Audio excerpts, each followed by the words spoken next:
The crowd smelled of metal, sweat, and greed. Voices echoed inside the underground market like a swarm of insects feeding on misery. Merchants from a dozen alien systems shouted bids while slaves stood behind energy cages, stripped of identity and hope. But only one cage was surrounded by armed guards. Only one prisoner had the power to terrify criminals. The untamable alien girl. She knelt in chains made of obsidian steel, a rare alloy used to restrain war beasts. Her wrists and neck were bruised from struggle, yet her chin stayed lifted in defiance. She didn't wear fear. She wore fury, like a silent storm waiting to break.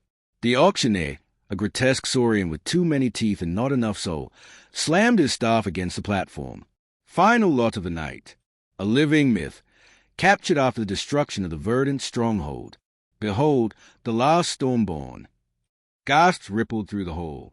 Even I had heard of her people, Verdanti, rumored to be forged by cosmic storms and wired with living energy, a species the syndicates had hunted to extinction. And this girl, the survivor, was worth more than fleets. The crowd surged forward. A weapon. An experiment. Breed her. Sell her to the warlords. Their voices pounded like hammers. But she didn't flinch. She stared at them as if mimeizing faces, not out of fear, but for the day she'd return and make them pay. The auctioneer grabbed her chin harshly. Let's show them why she's called untamable. He flicked a switch on her collar. Pain ripped through her body. She didn't scream, but her muscles spasmed. She hit the ground, breath stolen. The crowd cheered. Something inside me snapped. I had seen battlefields. I had seen cruelty. But this was rut disguised as commerce. A galaxy with rules but no morality. The auctioneer grinned. Opening bid. I'll take her. The word came out before I realized I'd spoken. The room fell silent. Faces turned. The guards tensed. The auctioneer narrowed his reptilian eyes. And who, he sneered, are you supposed to be? I stepped forward, dropping a credit chip on the platform. Someone who doesn't walk away. Her eyes found mine, sharp, guarded, unbelieving, as if she silently warned, I don't need saving. Touch me and die. Good, because I didn't need someone obedient. I needed someone unbreakable. The auctioneer stared at me like I had just insulted his ancestors. The crowd murmured, some amused, others eager to see me be torn apart. Nobody bid. They didn't need to. They knew what she was rumored to be, unpredictable, lethal, legendary, the kind of danger no sane man volunteered to take home, which made me the only one crazy enough to do it. The auctioneer leaned forward slowly. You understand what you're buying, human? This isn't a servant. This is an animal that bites. I didn't blink. She's not an animal. He smirked. Not yet. With a wave of his claw, he signaled the guards. The transaction was legal now, binding under market law. 2 syndicate enforcers dragged her to her feet, but she resisted, twisting sharply, making them struggle for control. Even half-starved, she moved with precision, like a soldier. Her voice finally cut through the chaos, low, dangerous. Keep your hands off me. You're a product now, one of the guards spat. Her chains lit with static energy as she jerked free with a burst of rage, sending the guard crashing to the ground. The crowd roared in bloodthirsty delight. The second guard yanked her collar controls. Electricity surged again, but pain only sharpened the fury in her eyes. She fought like survival was a war, and she was winning. Before they shocked her again, I stepped between them. A blaster found its way into my hand, pressed against the guard's throat before he could blink. Transaction's over, I said. She leaves with me. Now. You don't want her, he growled. Watch me. They hesitated, glancing toward the auctioneer. He gave a bitter nod. He had no choice. He couldn't risk losing his reputation as a lawful trader, even in a cesspool like this. Market rules kept this underworld running. The control chip was tossed at me. I caught it, but didn't activate anything. Her collar stayed powered, just not under their command anymore. I looked at her, really looked. She hadn't spoken again, but her eyes stayed locked on me, measuring, calculating, deciding whether I was enemy or opportunity. Can you walk? I asked. She didn't answer. She shoved past me instead. Chin high. Fine. Silent was better than broken. But as we stepped out of the auction hall and into the neon-lit alleys of the black market, she finally spoke, without looking at me. If you think owning me makes you safe, human, you're already dead. I smiled slightly. Good. The streets outside the auction were a maze of rusted metal walkways, flickering neon signs, and shadows that swallowed light. The marketplace of Drax's Nine was a place where law didn't exist, only transactions. Every step we took felt like walking on a blade. She didn't follow me. She walked ahead, forcing her own path, as if proving she wasn't mine to lead. Fine by me. I wasn't trying to own her. I just didn't want to leave her in chains. Stay close, I said. I don't take orders. Then take advice, I replied. You're wearing a collar and a price tag.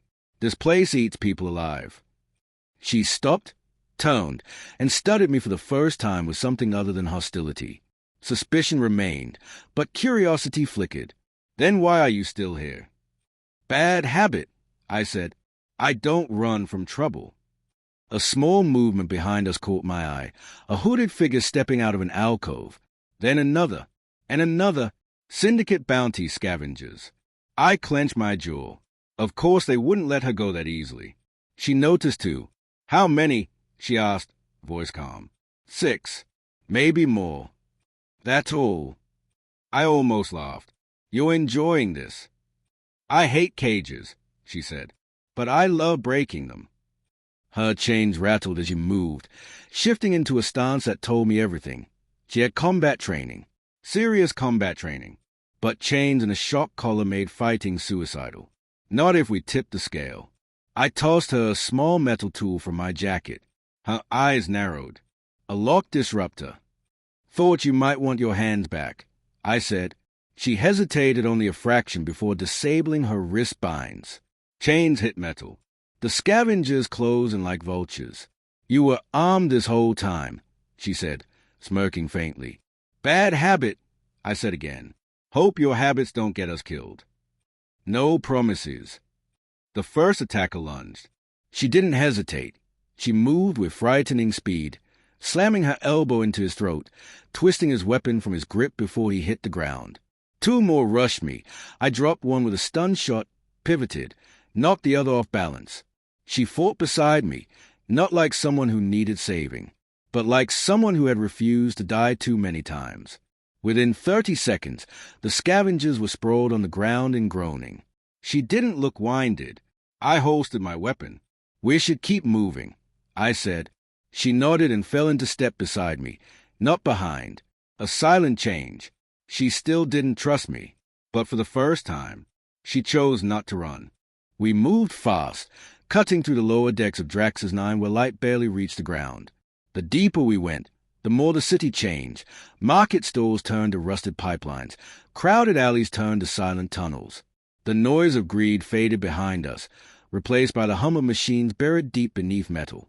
She stayed quiet, but she no longer walked ahead. She matched my pace, elate, calculating exit routes with every turn. Survival instinct, sharper than a razor. What do they call you? I asked as we crossed the derelict loading bay. They don't, she said flatly. I didn't ask them, I replied. No answer. Her walls were still up, built high from years of betrayal and captivity. I didn't push. Silence was better than lies. We reached Dock 47B, where my ship waited, the Marauder. She wasn't pretty, but she was stubborn, built to survive what others couldn't. The girl slowed as she saw it, brows pulling together slightly. That's yours, she asked. Yeah. Looks like it's held together with scrap metal and attitude. A smile tugged at my mouth. She flies. She didn't say it, but I could tell. She respected that more than a polished luxury cruiser. Strength over vanity. Function over display. Smart. As the loading ramp lowered with a hydraulic hiss, she paused at the edge. Her eyes skimmed the interior, every detail absorbed in seconds. Escape points. Defensive coverage. Possible threats. Her mind was a weapon, sharper than the men who had tried to cage her. But something in her posture changed, just a flicker. Hesitation. She had survived hell, outrun hunters, bitten off syndicate fingers, but stepping into a ship with a stranger, that was a different kind of danger. Because this wasn't survival anymore. This was trust. Collar first, she said suddenly, touching the band at her neck. Remove it. I already disabled control, I said. Disable isn't freedom, she snapped, voice edged with iron. Remove it. Fair. I stepped closer. She didn't move away, but tension rippled beneath her composure. I used a plasma cutter to breach the alloy locks. The collar sparked once, then fell. She inhaled like she hadn't taken a real breath in years. You're not my prisoner, I said. I wasn't yours to free, she replied. Her tone stayed guarded, but something shifted. A crack in the armor. A single thread of understanding, and something else. Something dangerous. Possibility. She stepped aboard the ship, and for the first time since I found her, she looked forward instead of back.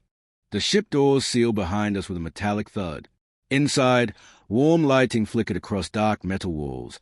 Functional, battle-tested, no wasted decorations.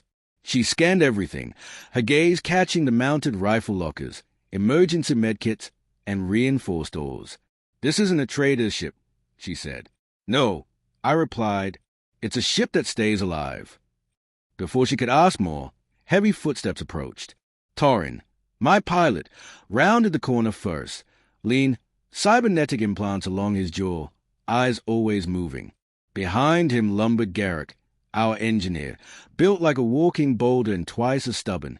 And finally Rhea, our tactical officer, a woman who could stare down a warlord without blinking. They all stopped dead at the sight of her. What? Garrick grunted. Is that doing here? That, she said coolly, can hear you. Rhea's hand hovered near her holster. You brought a Verdant on board? Are you insane?